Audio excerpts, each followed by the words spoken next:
Na pequena Tiradentes, Minas Gerais, onde o tempo caminha devagar como a Maria Fumaça, havia um mistério maior que qualquer lenda colonial. O muro entre Dona Flora, de 81, e Dona Cora, de 80, eram irmãs, vizinhas de porta e inimigas há exatos 50 anos, sustentando o silêncio mais caro que a cidade já presenciou. O conflito não era herança, nem traição, mas uma dança trágica de vassouras, varrendo o mesmo degrau em horários calculadamente opostos. A verdade é que o orgulho não constrói nada, ele apenas desconstrói a vida, tijolo por tijolo, transformando uma briga boba na solidão mais profunda. Por meio século, a cidade se acostumou com o abandono mútuo. Os vizinhos apostavam. Seria ciúme de um homem ou uma disputa por terras? Ninguém jamais soube. O que todos viam era a coreografia da teimosia. Flora regava às 11, Cora saía para varrer a calçada às 11h15. Era uma matemática de mágoa, onde a única coisa que as duas compartilhavam era o mesmo sobrenome e a tragédia de desperdiçar a velhice sozinhas, separadas por um muro que o tempo deveria ter derrubado. O que a cidade não entendia era o custo diário dessa guerra fria. A cada manhã, ao tomar o café solitário na varanda, Dona Flora ouvia o silêncio do outro lado e sentia a ponta de um arrependimento que já tinha idade para ser um neto. Dona Cora, por sua vez, preparava seu pão de queijo, sempre aquela mesma receita, a preferida da irmã, e sentia o peso do tempo não voltado. O conflito já não era a briga inicial. O conflito era o hábito de não falar, o medo covarde de ser a primeira a ceder. O orgulho funciona assim. Ele começa como uma defesa, mas termina como uma prisão. Um muro que construímos na nossa própria sala de estar. Quantos anos de paz, de cumplicidade, de risadas fáceis nós já deixamos escorrer pelos dedos por causa de uma única palavra não dita. Essa é a tragédia que estava sendo encenada em Tiradentes. Mas o destino às vezes tem pressa, e a vida, quando quer intervir, não pede licença. E na quietude daquela rua, o som de um antigo trem a vapor, a famosa Maria Fumaça, estava prestes a parar, e com ele, o tempo de meio século de silêncio. O silêncio de 50 anos seria mantido, não fosse por um grito abafado vindo da casa de Dona Flora. Naquela tarde, o trem não apitou. A Maria Fumaça, orgulho da cidade e bússola de suas rotinas, parou na linha por uma pane. Mas o alarme da rua não veio do motor quebrado, veio da dor. A neta de Flora, uma jovem frágil visitando a avó, sentiu uma dor aguda e súbita. O hospital era urgente, mas a vida em Tiradentes, quando o trem parava junto. Telefone fixo não funcionava direito.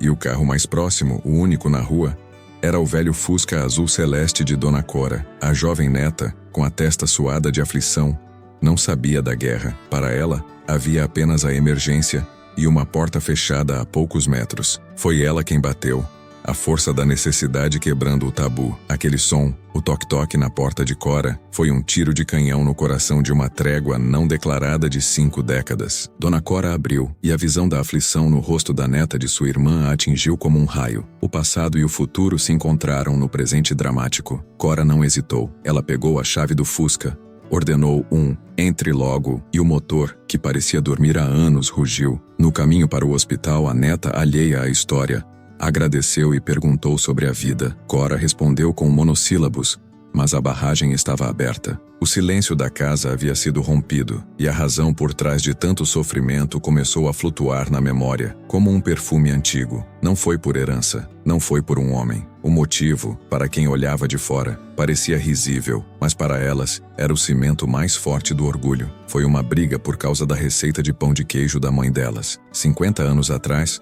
numa tarde de domingo, Flora preparava o lanche. Cora, sempre a mais metódica, corrigiu a quantidade de polvilho azedo. Flora, a mais artística e impulsiva, ofendeu-se com a sugestão de que seu pão, que já era famoso, não era perfeito. Cora insistiu que a mãe sempre usava meia colher a mais de queijo canastra ralado para atingir a crosta perfeita. A discussão escalou de temperos para talentos, de talentos para personalidade, até Flora gritar que Cora era uma cozinheira de almanaque sem alma. Cora, ferida no seu ponto mais sensível, sua precisão e devoção à tradição familiar, respondeu que Flora era uma leviana, sem compromisso com o que é certo. A porta bateu, e permaneceu batida por meio século. O amargo daquela disputa não estava no pão, mas na convicção pétrea de cada uma de estar certa. Era um mal-entendido banal, transformado em uma questão de honra. Pensar que a coisa mais mineira, mais doce e que representa acolhimento, o pão de queijo, foi o catalisador de tanta dor, é a ironia mais cruel da vida delas. O Fusca azul celeste de Cora,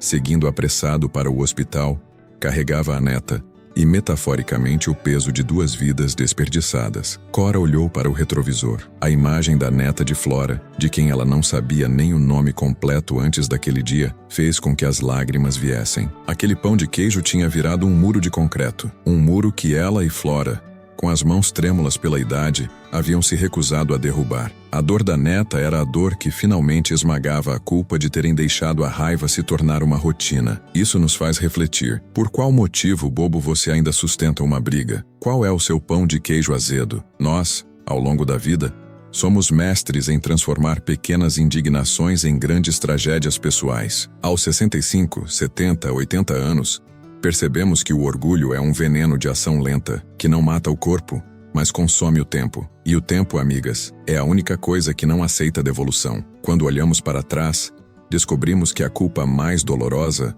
não é a do erro cometido, mas a do tempo não vivido ao lado de quem amamos, apenas para não dar o braço a torcer. A Maria Fumaça havia parado, e a vida forçou Dona Cora a acelerar, numa corrida para recuperar o que o rancor roubou. Ela não estava apenas levando a neta ao hospital, estava se levando de volta a irmã. No hospital, enquanto a neta de Flora era prontamente atendida, Dona Cora permaneceu na sala de espera. O Fusca azul celeste parecia ter rompido apenas o silêncio da rua, mas não o de sua alma. Ela estava ali por um dever de humanidade, uma imposição do acaso que usou a dor como alavanca. Sentada, a cabeça de Cora girava, misturando o cheiro de antisséptico com o aroma imaginário de polvilho azedo. A emergência havia agido como um martelo, quebrando a casca do orgulho, mas o muro de 50 anos ainda estava de pé, apenas rachado. Ela fez o que precisava ser feito, mas não tinha falado com Flora. A verdade é que a neta,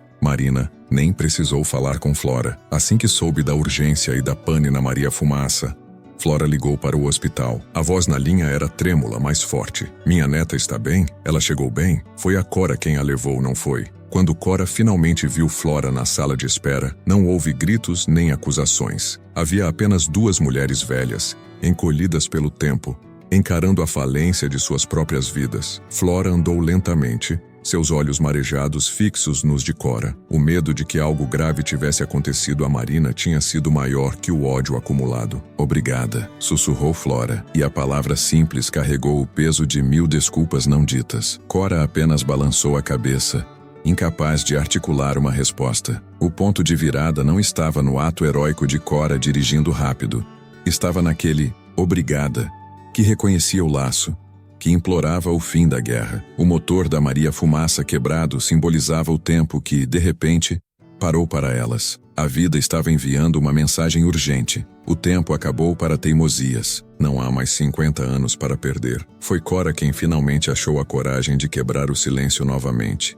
Não por obrigação, mas por coragem. O médico disse que ela vai ficar bem. É só um susto, disse Cora, sua voz rouca. E depois de uma pausa que pareceu mais longa que os 50 anos, ela acrescentou sem olhar para Flora: desculpa, pela receita, por tudo. A revelação foi completa. Não apenas a Cora pedia perdão pela teimosia, mas reconhecia que a briga original, aquele mal-entendido sobre o queijo canastra, era uma bobagem sem tamanho. Flora desabou em lágrimas. Fui eu quem gritei. Fui eu quem bati a porta. Eu que te chamei de cozinheira sem alma, soluçou Flora. Ali, naquele ambiente frio e estéril de um hospital, onde as prioridades da vida ficam nuas, o muro finalmente desmoronou. A vida tem seus trens que param. Às vezes é uma doença que nos assusta. Às vezes é a perda repentina de alguém querido. Uma crise que nos força a reavaliar tudo o que acreditamos ser inegociável. Para Dona Flora e Dona Cora, a Maria Fumaça quebrada e a urgência de Marina foram o chamado final. Nós construímos nossos muros a partir de pequenas mágoas, transformando-as em pilares de honra. Pensamos que manter o orgulho é nos proteger. Mas o que a história de Flora e Cora nos revela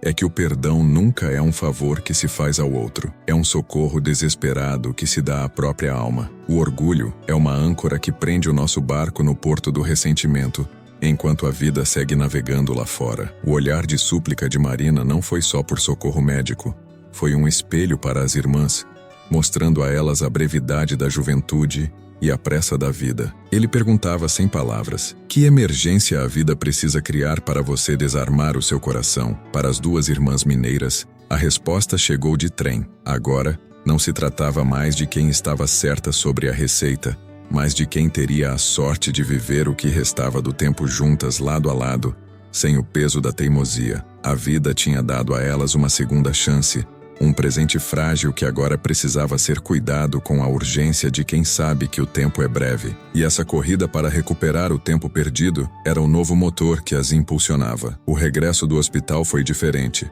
O Fusca azul celeste de Dona Cora não estava mais em uma corrida contra a emergência, mas em uma viagem lenta e consciente de volta para casa. Flora estava ao lado, e o silêncio que se instalou não era mais o muro do orgulho, mas o vasto espaço onde a mágoa e o arrependimento tentavam se dissolver. Elas haviam perdido 50 anos por causa de um mal-entendido bobo sobre pão de queijo. Agora, o tempo se apresentava a elas como uma dádiva rara e urgentíssima. Marina, a neta, ficaria bem. O susto havia passado, mas para as duas irmãs, o susto era a percepção da mortalidade, do relógio que não para. O perdão não veio para apagar o passado, ele veio para liberar o futuro. De volta a Tiradentes, a Maria Fumaça ainda estava parada na linha, um monumento temporário ao tempo perdido. Mas, na casa de Flora e Cora, o motor do recomeço estava ligado. Pela primeira vez em meio século, as duas não varreram a calçada em horários separados. Pela primeira vez, Flora aceitou um café na varanda de Cora. A conversa,